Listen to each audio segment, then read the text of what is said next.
All right, guys, we're looking at week 10. So the lessons we're going through are 103, 104, and 105 this week. Nope. It's going to get flipped over to lesson 103. So what we're working with in this lesson is line plots and box and whisker plots. So again, a quick review. If we're given a bunch of data and we want to make sense of it, there's a few different ways that we can represent it. So let's say during physical fitness testing, students count the number of curl-ups they can do in 1 minute, and the following was collected. Here's all the students and their results. Pretty strong class. So we draw a portion of the number line that includes the span of value. So we want to go at least to the minimum and maximum. So we don't have to go 0 to 100 necessarily, but if we go to 25 to 55, that'll give us some room on both ends to fit in our lowest and our highest. Okay, and then the X marks however many students landed on that number. And this is a good way if we want to find the mode, because we just go to 40. It's got the most X's. That's the mode. So something like this may be helpful for that. The box and whisker plots, I know we talked about in previous lessons. There's a whole investigation dedicated to it. I think we even watched a video on it. But just a quick review, we have our minimum and our maximum, lower extreme, upper extreme. We have our median. It's also called the second quartile, but we most commonly call it the median.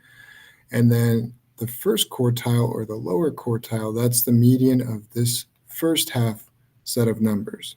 So from here to here, just like we did from the entire data set, we would work our way from those two numbers and squeeze into the middle until we land on the median of those half set of numbers. And that's the first quartile. The third quartile, same thing with the upper half numbers. We just keep working our way in until we land on the median.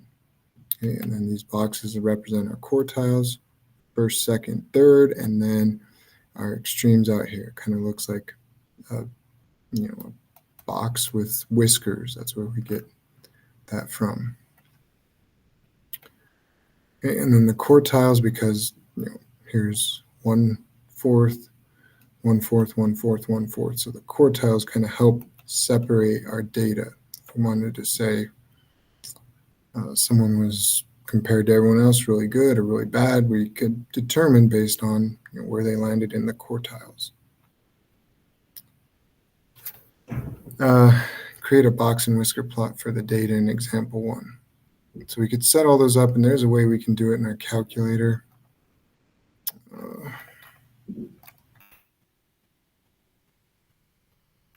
Yeah, I'll show you guys in class when we get there. So we just punch in all of the numbers into a list.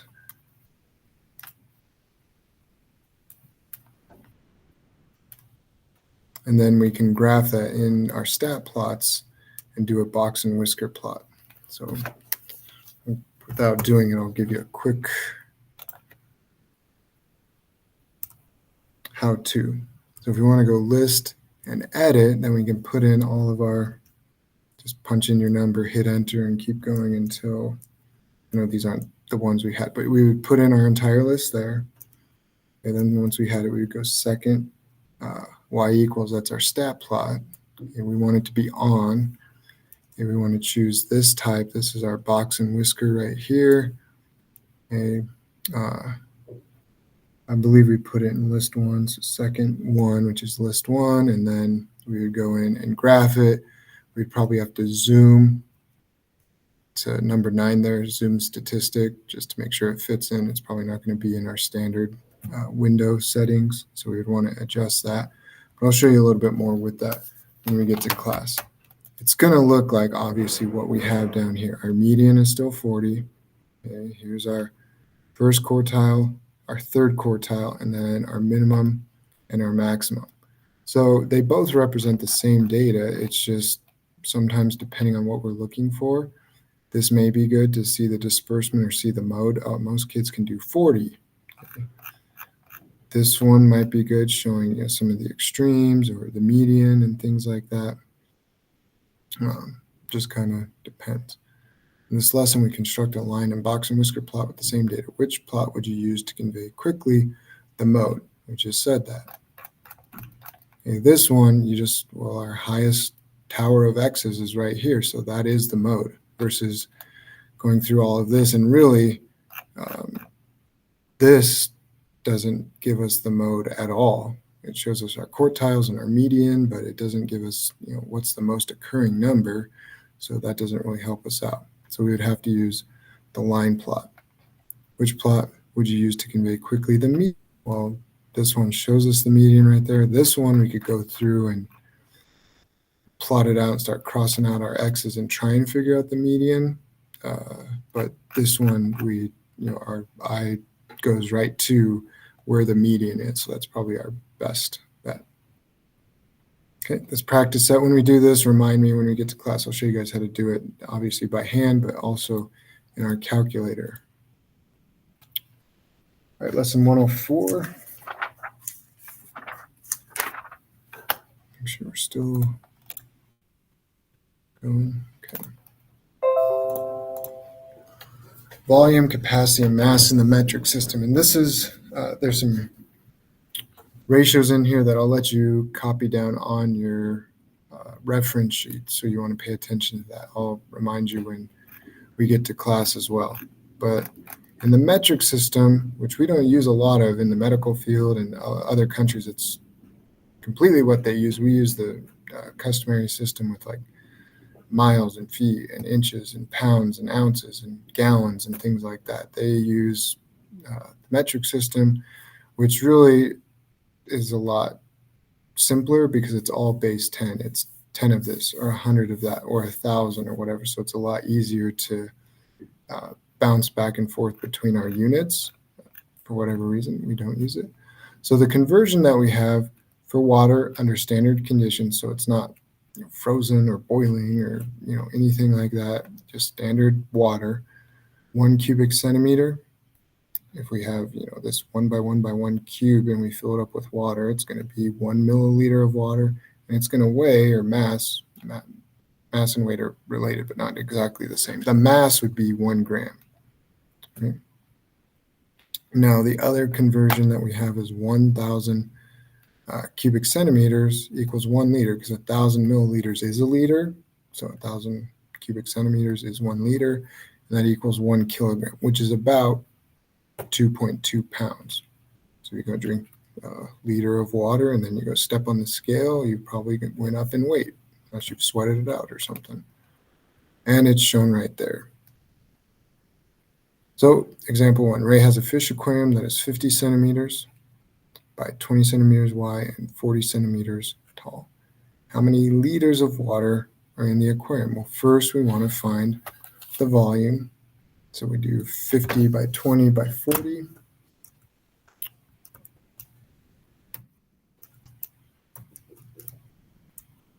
Okay, and we get 40,000.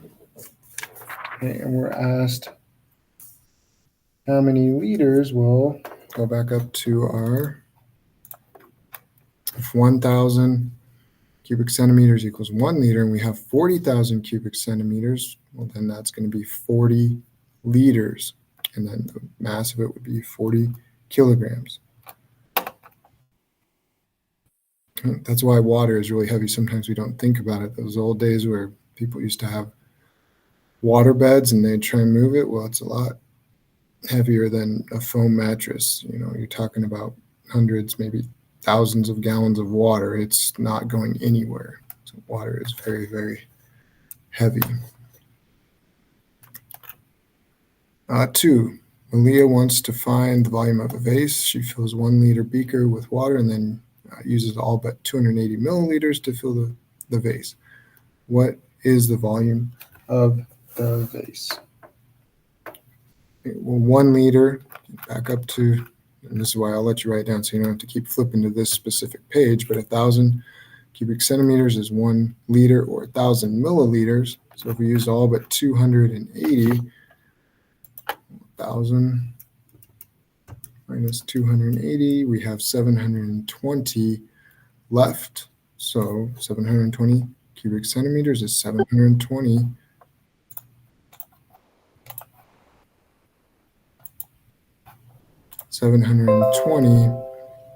milliliters. 0.72 liters if we want to keep it in terms of liters. Oh. Then if the mass of the vase is 640 grams, what is the mass of the vase filled with water? Well, it was 720 cubic centimeters, so 720 milliliters, so that's 720 milligrams, so plus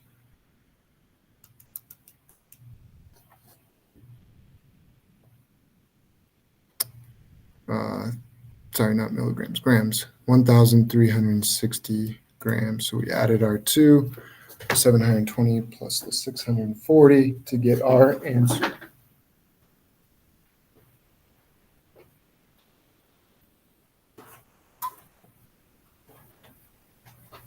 All right, next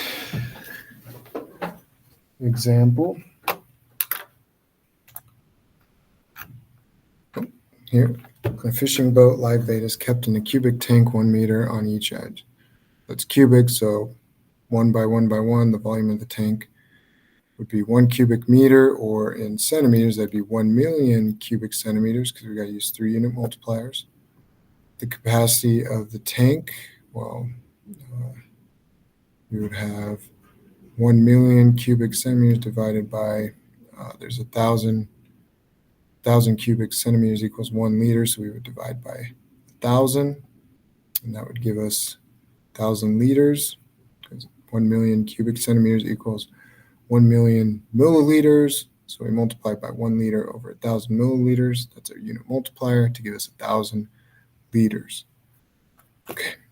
And then the approximate mass, and then we want to convert that to pounds. So 1,000 liters would be 1,000 kilograms. But then a kilogram is about, again, we use that symbol because it's about, it's not exact.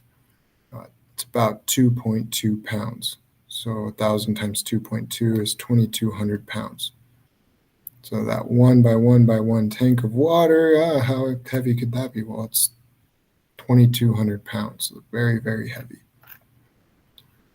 Okay, we also have this, so 1 cubic meter, which again, we just went through that 1 by 1 by 1. So 1 cubic meter was 1 million cubic centimeters.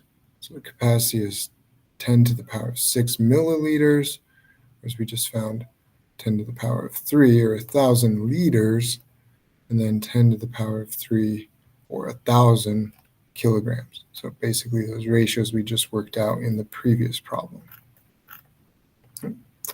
To increase the community water supply, the water company will replace the existing water tank. The new tank has dimensions 30% greater than the current. Cylindrical tank is 10 meters high, 20 meters in diameter, and the new tank will hold about how many liters of water? Let's draw out what we know.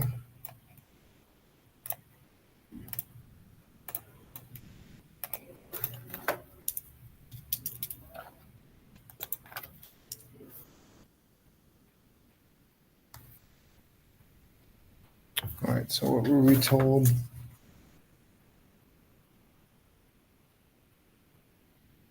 "10 meters high and 20-meter diameter," so a 10 meter radius because the diameter was 20 and it's 10 meters high.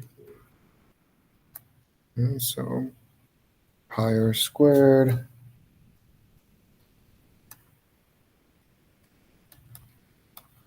times the height. So that should give us, ends up being 1,000. So 3.14 times 1,000 should be 3,140. But then it's going up 30% greater. So our scale factor, again, 30% greater means it's 130%, which means the scale factor is 1.3. And it's volume, so we're doing scale factor cubed.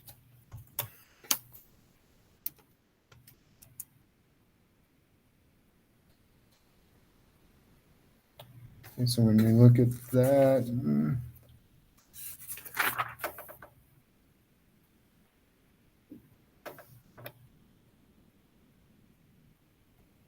And we do our 3140.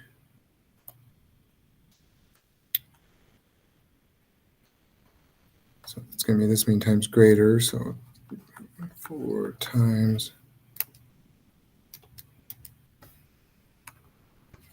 8.58.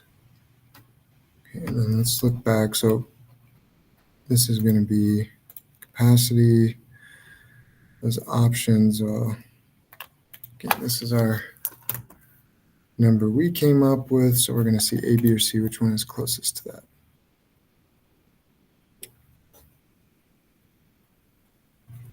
And it looks like we're looking at liters of water. So that was meters. So we do that by 1,000. Let's count our places. Okay. So then we multiplied that number we came up with by 1,000, and then we count our spaces backwards. 1, 2, 3, 4, 5, 6. So the 6.9, even though we had 6.898580, 6.9 times 10 to the power of 6 would be the closest. So a lot of different work, but the big thing is to remember these ratios, and I will let you write them down so that way you don't get to a test and draw a blank. And obviously for the bigger sizes, we want to be able to not have to go through and use a bunch of different unit multipliers to have all 3 of these written down. Would be very, very helpful. Okay, and then the last one we're doing for this week is compound average and rate problems. So Blanca bought 200 shares of XYZ stock and an average of 54 per share. Later, she bought 100 more at 60 per share. What was the average price per share Blanca paid for all 300 shares? Okay, so we're going to add up. She bought 200 plus 100, so she bought 300 in total. Okay, so we can do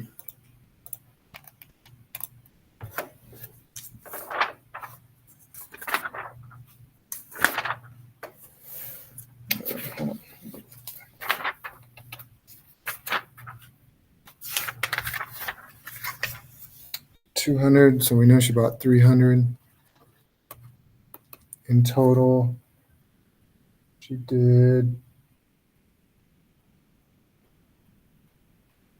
200 at $54 plus 100 at 60.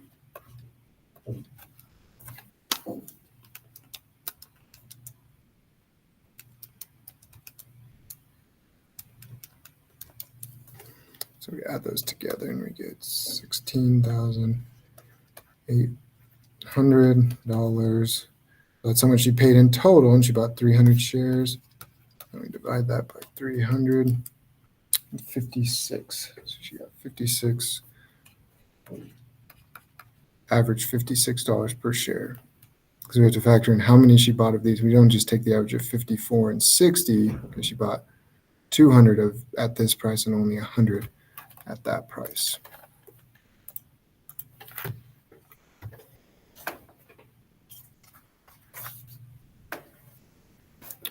After 3 games of bowling, Gabe's average score was 88. What does Gabe need to average in his next 2 games to raise his average to 90? Okay, so first 3 were 88, so we got 264. We need to get that up to 450 because we need to be 450 divided by 5 to average 90. So we do 450 minus 264, which gives us 186. Okay, but that's for the 2 games. So we divide that by 2, and it gives us 93. Another thing we can do is we can set up an equation. We can say first 3 games, so 88. It was 88, right? Yeah.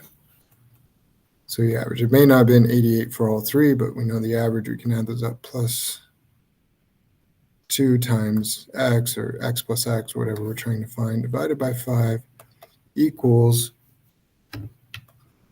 90. And we multiply both sides by 5.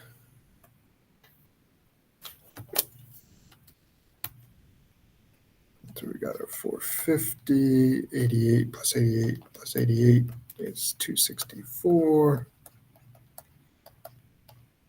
Minus 264.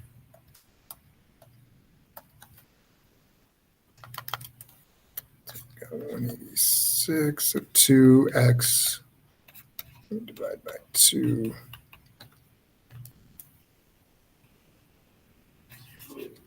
So x equals 93. So that's how I would do, is just set it up into an equation, then use inverse operations to figure out your unknown, and then just work it out.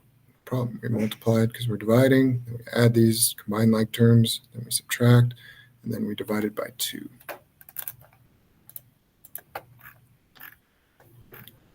All right, and we'll go over, we can do example 3. We'll see one like that in the practice set problem. So we will see you guys in class.